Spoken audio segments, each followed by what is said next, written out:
Oi, tudo bem? Sou Rômulo, faço parte do projeto SP Clínicas.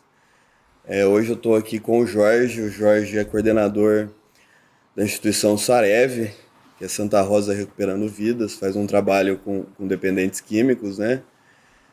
Como vai aí, Jorge? Bom, boa tarde, Romulo. Obrigado pelo convite seu e do Bruno. A gente possa falar um pouco sobre recuperação, sobre dependência química.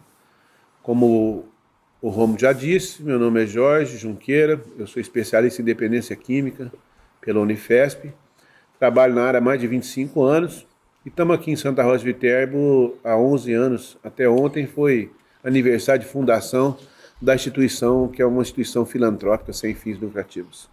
Ô Jorge, qual que é o trabalho que é desenvolvido na Sarev, né? Que método é utilizado? Tá? Eu acho que o ponto central-chave é o querer do acolhido, né? Porque como é uma instituição que é voluntária, então nós só aceitamos pacientes que realmente estão dispostos a buscar uma recuperação. Então, o nosso caso específico é para aquele que está disposto a buscar uma recuperação das drogas, né? E aí, dentro desse primeiro princípio, a gente faz uma avaliação na triagem, faz alguns exames para ver realmente qual é o estado do acolhido, e após isso passa-se regulamento, as normas da casa e marca-se a internação, né, o acolhimento. O processo aqui se dá em 6 meses, né?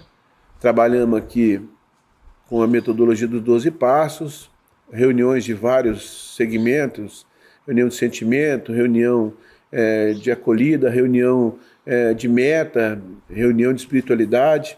E esse processo tem essa duração de 6 meses, sendo os 4 primeiros meses dentro da casa e os outros 2 na reinserção social. Legal, Jorge. E como você disse, parte do princípio da pessoa querer, né? O requisito é isso, né? O desejo de parar de usar droga, né?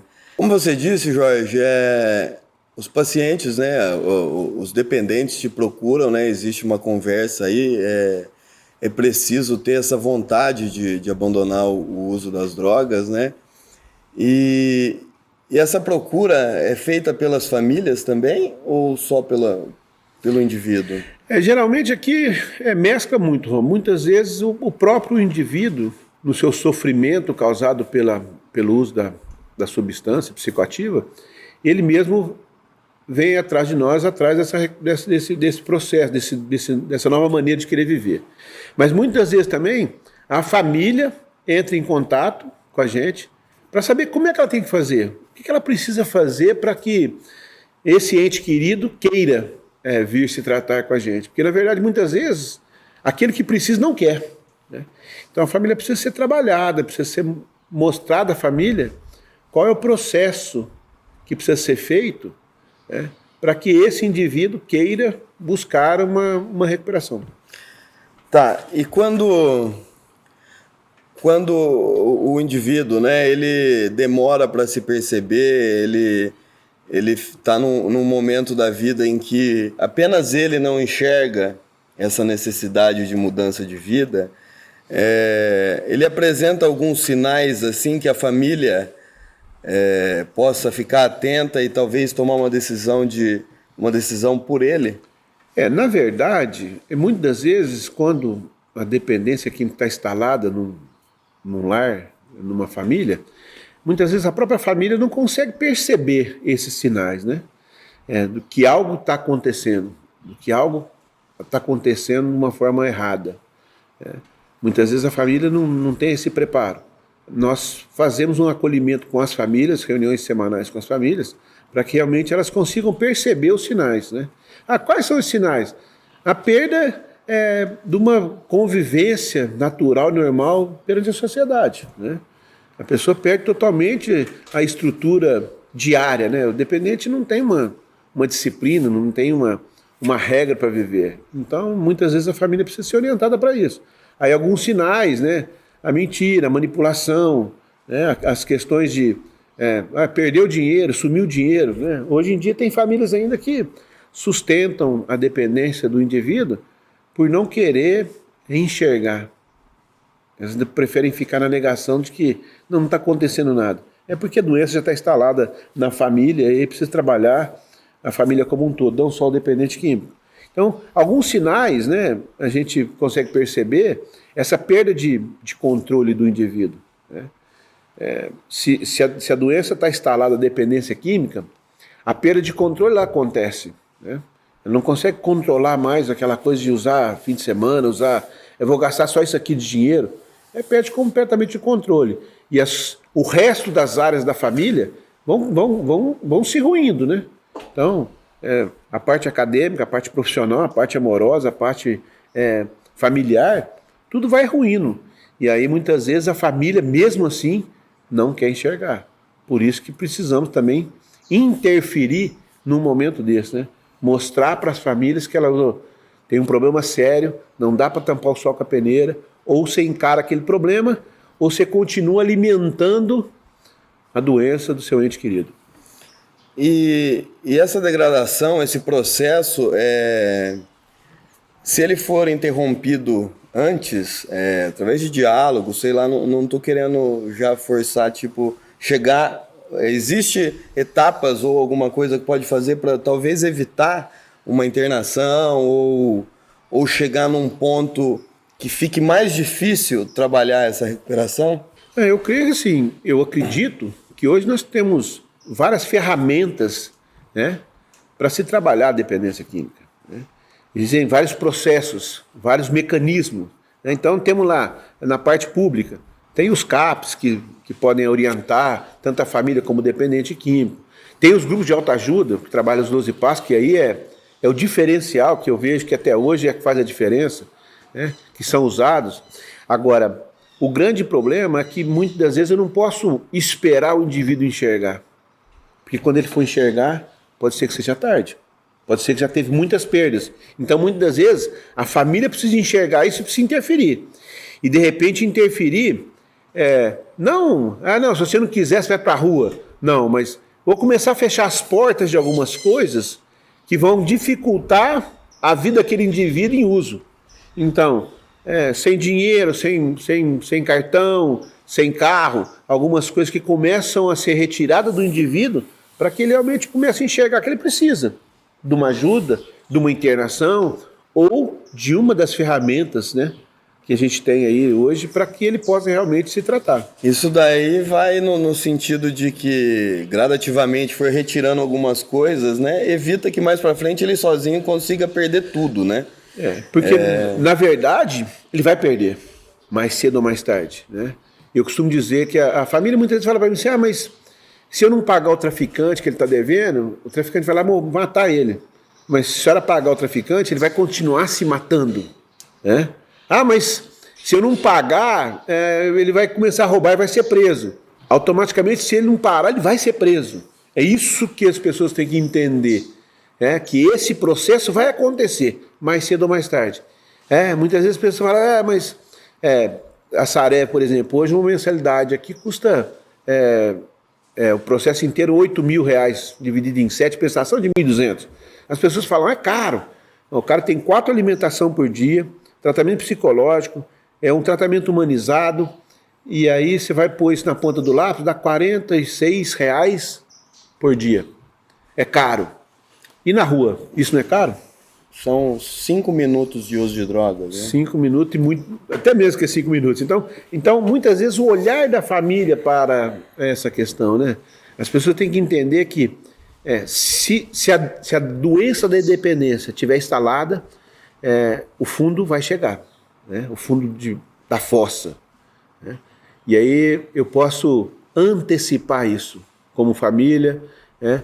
Como profissional. Eu posso, por exemplo, eu sou psicólogo, então eu tenho alguns pacientes que eu vou tratando no consultório. E se não tem um retorno, se não tem um progresso, então eu muitas vezes coloco para as pessoas, professor, de repente é necessário você se retirar do meio por um tempo para você voltar com força para poder tocar a sua vida. Ô Jorge, a partir do momento que que a pessoa vem aqui para a instituição, né? Vocês desenvolvem algum tipo de acompanhamento para as famílias, né? Algum tipo de direcionamento para as pessoas que ficaram em casa, na sociedade, tocando suas vidas? Na verdade, como eu te falei um pouco mais cedo, é fundamental, num contexto da dependência química, você trabalhar o todo. Não adianta eu trabalhar só o indivíduo aqui durante 6 meses e a família não for trabalhada. Nós temos aqui na instituição um trabalho feito com as famílias semanal. Então nós temos reuniões semanais na qual vamos se falar de dependência química, de codependência, de fatores que levam à recaída, a prevenção de recaída, a como funcionar com a volta do ente querido depois de um tratamento, o que fazer durante o processo, porque muitas vezes a família está tão adoecida que ela quer comprar o processo aqui. E não funciona. Então é fundamental, tem que ser casado isso, sabe? Não tem jeito de tratar um indivíduo sem se tratar a família. Logicamente que o tratamento dentro da CT, vamos dizer, ele vai de 0 a 100 rápido.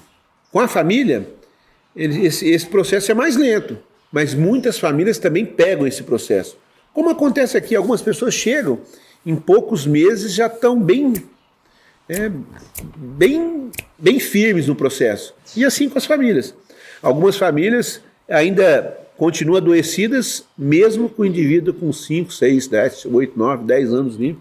A família ainda é uma codependência tremenda em relação a isso. Mas é fundamental o tratamento ser para o ciclo, né, funcionar melhor, a família ser trabalhada também. Jorge, a gente vê, né, em todas as camadas da sociedade que o álcool, a droga é presente, né? E em toda a família, acredito, né, que são raríssimas as exceções, a maioria das famílias é consumido uma cerveja, é consumido alguma caipirinha, alguma outra bebida assim, festas, churrascos, aniversários. E para a maioria das pessoas é muito normal esse consumo. A maioria das pessoas lida muito bem com isso, né? O dependente químico, de certa forma, é uma minoria na sociedade, né? Existem alguns questionamentos que a pessoa pode se fazer para ver se ela tem chance de se tornar um dependente químico. No caso, assim, existe algumas particularidades que o dependente químico apresenta e ele pode, assim, tipo, opa, preciso tomar cuidado com isso, já que que está acontecendo isso comigo. Eu acho que eu vou um pouco mais além dessa pergunta que você me fez. Na verdade, eu acho que a questão da drogadição, ela vem muito antes, né? Uma criança que não se coloca limite nessa criança lá com 3, 4, 5, 6, 7 anos, já existe uma possibilidade da dependência entrar, pela falta de limite, pela falta do não. Qual que é o grande problema com o dependente? É o não, né? O não pode escutar não. Então, muitas vezes, se você olhar lá atrás, você vai ver que as pessoas que se tornaram dependentes, isso começou atrás, né? Sem uso de droga, sem droga nenhuma. Por quê? Porque não tinha limite, não tinha disciplina, fazia só o que queria. E a família já existia também, aquela questão que nós estávamos falando antes, de permitir tudo, de não pôr limite nisso, né? Então, sabe, não pôr barreira, não pôr dificuldade, não deixar sofrer. Coitadinha, quer dizer, agora, numa fase de adolescência, é muito difícil o próprio indivíduo se perceber que está perdendo o controle. Na verdade, quando a doença se instala, um dos grandes sintomas disso é a negação. Não, eu paro quando eu quero, eu sei como é que vai ser, comigo não vai acontecer, né? E muitas vezes, como você falou, né? Hoje a sociedade, ela não sabe se divertir sem álcool, né? Então, eu escutei uma frase esses dias, mas não vai ter bebida, então nós não vamos nos divertir, né? E eu pensei comigo, então faz 25 anos que eu não me divirto. porque faz 25 anos que eu não bebo. Então, quer dizer, é uma coisa cultural, sabe, Romulo? A questão do álcool no meio, nas festas, na sociedade.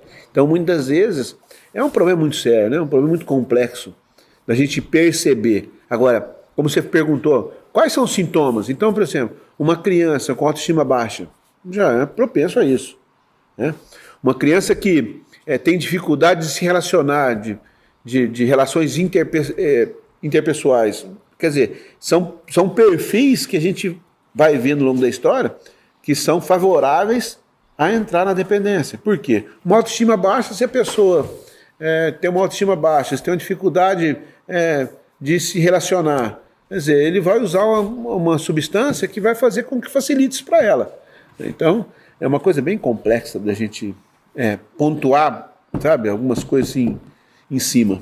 Existe, assim, muito comum a gente falar a gente ouvir dizer que o álcool é a porta de entrada para as outras drogas, né? Você concorda com isso? Ah, com certeza. Primeiro que eu penso que uma das piores drogas que existem hoje é o álcool. O álcool está presente na humanidade desde os primórdios, desde o começo da história, desde a época de Cristo, antes de Cristo. O álcool já fazia parte dessa situação, né? Logicamente que o álcool é facilitador. O álcool faz com que eu perca meus limites, eu perca a inibição, eu me torno uma pessoa mais confiante num primeiro estágio, né? Porque o álcool a gente sabe que é uma droga depressiva, né? Então, assim, nesses anos todos de trabalho com recuperação que eu tenho, sempre, ou 99,9% das situações, a pergunta é: qual é a primeira droga que você usou? Maconha, não. E o álcool? O álcool foi antes. O álcool sempre veio antes. Então, e com o álcool, se abriu a porteira para as outras coisas, né? Para uma série de drogas que hoje são aí pertinentes no mundo hoje. Mas que o álcool sempre foi, e eu acho que sempre será uma porta de entrada para que... E eu acho que eu tenho, na minha concepção, é a pior droga que tem hoje. Bom, pessoal, hoje eu conversei aqui com o Jorge. O Jorge é coordenador da Sarev, né, aqui em Santa Rosa de Viterbo. A gente falou bastante sobre dependência química, sobre comportamentos, sobre sinais, né, que possam levar o indivíduo ao uso abusivo ou o descontrole da sua vida, né, a perda do controle da sua vida, né. Obrigado, Jorge, obrigado por ter aceitado o convite, por nos receber aqui, né. E para finalizar, né, qual que é o conselho que você deixa aí para o pessoal, para as famílias, talvez para o próprio indivíduo, né, que suspeite que tem um problema com drogas, né? Qual conselho você dá para essas pessoas? Primeiro, agradecer a SP Clínicas pelo convite, né? Que eu acho que a informação hoje é a grande sacada em qualquer área da vida, né? E isso principalmente na área da dependência química. Bom, o conselho, né, o toque, um insight que a gente pode deixar famílias, se algo começar a sair, você está desconfiando de alguma coisa, procure ajuda, né? Procure ajuda. Existem vários locais onde você pode ser feito isso, né? Como eu falei lá atrás, na área da saúde, procurar um posto de saúde, conversar com profissionais, conversar com psicólogos, grupos de autoajuda, para as famílias, para os dependentes, né? Eu acho que quanto mais cedo eu buscar essa ajuda, menos sofrimento será causado no meio, né? Então, não deixem a vergonha, a culpa atrapalhar essa busca no resgate do seu filho, do seu ente querido, porque muitas das vezes, a gente sabe disso, quando as coisas estão saindo do controle, muitas vezes por culpa, o que eu fiz de errado, ou vergonha do que as pessoas vão dizer, o que eu vou fazer? Procure ajuda de profissionais, de pessoas sérias, né? Porque também, infelizmente, nessa área da dependência, muitas pessoas brincam com as vidas das pessoas, né? Então, procurem pessoas sérias. Existem vários processos que podem ajudar a pessoa, tanto aquele que está começando a perder o controle, como aquelas famílias também que estão perdendo a esperança. Acho que é isso. Legal, Jorge. Como você falou agora, né, existe esse preconceito, né, das famílias para buscar uma ajuda, né? Eu, como um dependente químico, eu também pensava isso, né? O que as pessoas vão achar se eu for me tratar, né? E o que aconteceu? As pessoas que me viram depois do processo que eu tive, o processo que eu desenvolvo até hoje, o que eles me falam? Que bom te ver bem. Existe bastante esse medo, né? Essa vergonha, esse preconceito pela busca de ajuda, né? O que vão pensar do meu filho, né? E na verdade é muito mais bonito procurar ajuda do que continuar como está, né? A vergonha vai vir depois, né? Se o negócio continuar desenrolando, né? Continuar evoluindo. É isso, Jorge. Obrigado. Eu que agradeço mais uma vez vocês pelo incentivo, pela vontade de vocês de mostrarem para as famílias, né, a questão da dependência química, da codependência. Eu me coloco à disposição aí quando precisarem. Para as pessoas que precisarem de ajuda, podem contar comigo. A SP Clínica tem meu contato. Me coloco inteiramente à disposição de vocês. Muito obrigado. Obrigado, Jorge. Tamo junto. Valeu.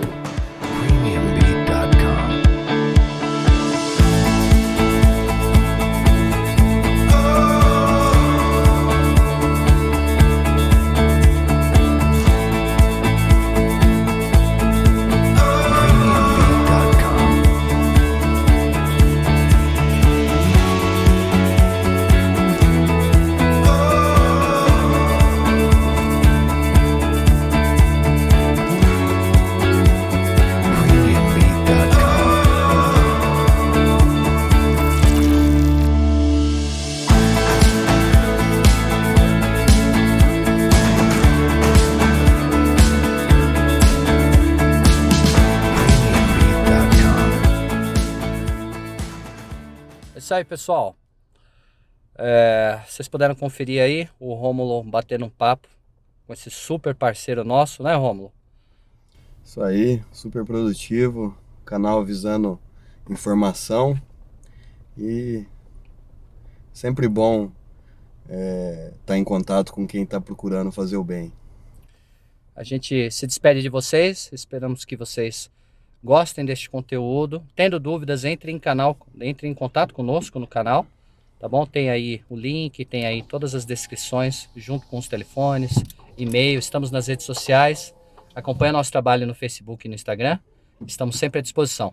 Forte abraço para vocês, me despeço aqui do meu parceiro Rômulo, estou deixando Santa Rosa do Viterbo e daqui a pouquinho estou em São Paulo, onde a gente vai continuar produzindo os nossos conteúdos e já tem mais novidades, beleza? Obrigado, Rômulo, mais uma vez. Abraço, tamo junto. Valeu.